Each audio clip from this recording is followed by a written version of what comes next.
د مجیب لوبډلې په بلاس سیالیو کې دوهمه لوبه هم وګټله. سلام امینه خوږو او نازنینو ملګرو، وخت مو بخیر، ستړي مشئ.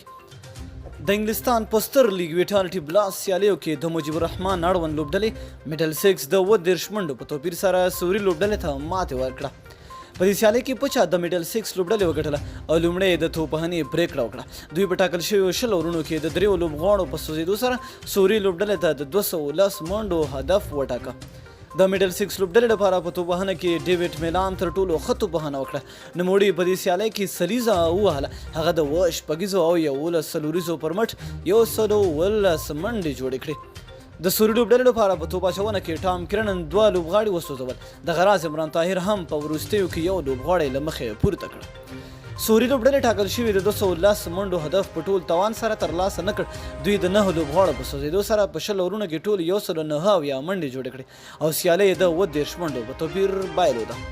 د سوري لوبډلې لپاره په توپخانه کې تر ټولو ډېرې منډې پوپي 40 سټونمین 29 او ټام کرن 11 منډې جوړې کړې، خو لوبډله تر بریا ونه رسوله. د میډل سکس لوبډلې لپاره په توپ اچونه کې رونالد جانس 4 مهم لوبغاړي وسوځول. د غراس سویټر هم 2 لوبغاړي له مخې پورته کړ او افغان لوبغاړي مجیب بیا یو لوبغاړی وسوځول.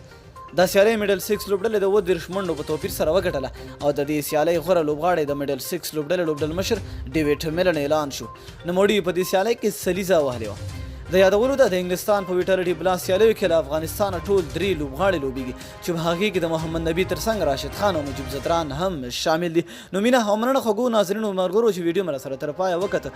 د لا نورو ښکلو معلوماتو لپاره همدغه چینل مو په خدمت کې دی. خامخا یې در سره سبسکرایب کړئ. تر بلې ویډیو د الله په امان.